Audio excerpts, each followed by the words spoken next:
konferensi persnya di Hambalang. Ini persoalannya.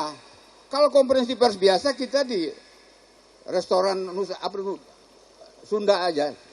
Dapur Sunda saja. Kalau enggak ya di dapur makanan Ambon kita bisa bikin gitu kan. Tapi kenapa kita buat di sini? Substansinya harus Anda catat. Tempat inilah, proyek inilah adalah salah satu bagian yang merontohkan elektabilitas Partai Demokrat ketika peristiwa-peristiwa itu terjadi. Dan yang paling penting, sebagian besar dari kawan-kawan kami yang terlibat sudah menderita, sudah dimasukkan ke tempat-tempat yang harus mereka masuk karena kesalahan. Tetapi ada yang tidak tersentuh hukum.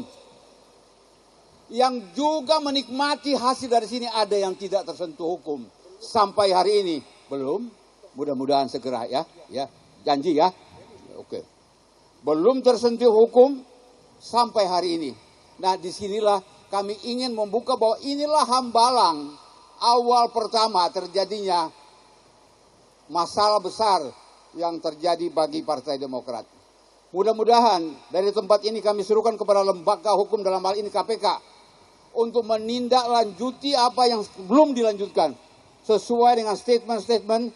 Kemudian ada saksi-saksi terhadap siapa saja yang menikmati Hambalang ini. Jangan dibiarkan orang lain menderita dan jangan biarkan orang lain berpangku tangan senang-senang malah sebagai raja nanti di Partai Demokrat. Saya ingin menyampaikan kepada teman-teman, bukan setuju dianya gua ngomong itu. Saya ingin menyampaikan teman-teman, kami para senior disebut oleh orang teman-temannya AHY, diantaranya Jansen Sittendaun, Jan Harap sebagai perusak Partai Demokrat. Ini manusia yang tidak punya hati dan tidak pernah tahu sejarah Demokrat. Kalau dia tahu sejarah Demokrat, dia tidak pernah akan bilang bahwa kami perusak Demokrat. Kenapa dia tidak bilang bahwa Hambalang perusak Demokrat? Kenapa dia tidak berbicara bahwa ada orang-orang yang menikmati uang dari Hambalang ini tidak tersentuh hukum dan bernaung di dalam kelompok mereka? Kami yang disebutkan perusak Demokrat. Saudara Jan Harahap dan saudara Jansen Sittendaun yang menyampaikan itu ke publik bahwa kami adalah perusak Demokrat, kami para senior. Dia tidak punya otak kalau dia intelektual tetapi otaknya didengkul. Kenapa dia tidak berbicara bahwa ada proyek Hambalang yang juga ikut merusak Partai Demokrat? Nah, disinilah kami ajak teman-teman semuanya, teman-teman wartawan dan lain-lain, datanglah ke Hambalang, kita berbicara mengenai Hambalang, bukan berbicara mengenai data-data yang lain. Itu sudah kami sampaikan, Pak Rahmat sudah menjelaskan tadi. Yang paling penting adalah Anda menulis substansi kami membuat konferensi pers ini di Hambalang. Dunia akan tahu bahwa kenapa. Dan sekarang kita sudah jadi pertanyaan, kenapa kelompok KLB membuat press conference di Hambalang? Ada apa di sana? Hujan kok, naiknya juga turun, makan susah. Tapi kami nekat, kami tahu bahwa ini adalah bagian integral dari sejarah yang menentukan bagaimana Partai Demokrat itu mulai pelan-pelan turun dari mulai 20,4% menjadi 10,2% dan 7,3%. Itu berturut-turut. Saya pelaku sejarah. Kalau saya dibilang perusak Demokrat, mari kita berdebat dimanapun untuk menyatakan bahwa kami adalah pelaku-pelaku untuk merusak Partai Demokrat. Terutama kepada orang-orangnya Pak AHY, yaitu saudara Jan Harahap dan saudara Jansen Sittendaun. Kita berjumpa di media mana saja, kita tunggu untuk menyampaikan siapa yang merusak Demokrat sebenarnya. Itulah teman-teman sekalian, saya agak emosi karena saya terlibat dibilang bahwa saya perusak Demokrat.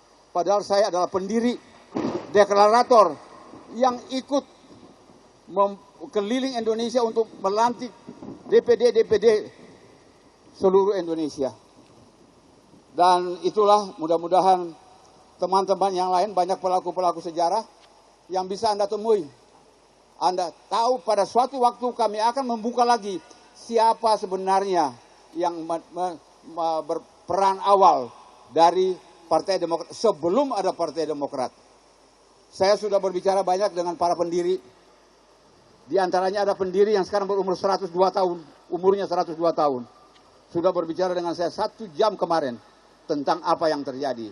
Tapi akan kami sampaikan lewat konferensi pers berikutnya dengan menghadirkan orang-orang tersebut nantinya. Jadi teman-teman sekalian, itu yang bisa saya sampaikan.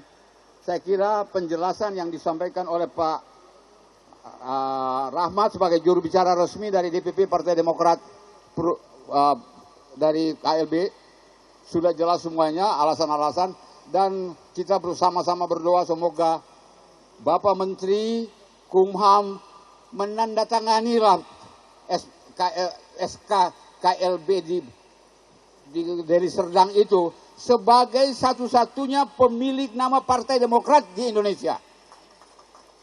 Inilah yang kita doakan setiap hari. Mudah-mudahan didengarkan oleh Allah Subhanahu wa Ta'ala, Tuhan yang Maha Kuasa. Demikian teman-teman. Wabillahi taufiq wal hidayah. Wassalamualaikum warahmatullahi wabarakatuh.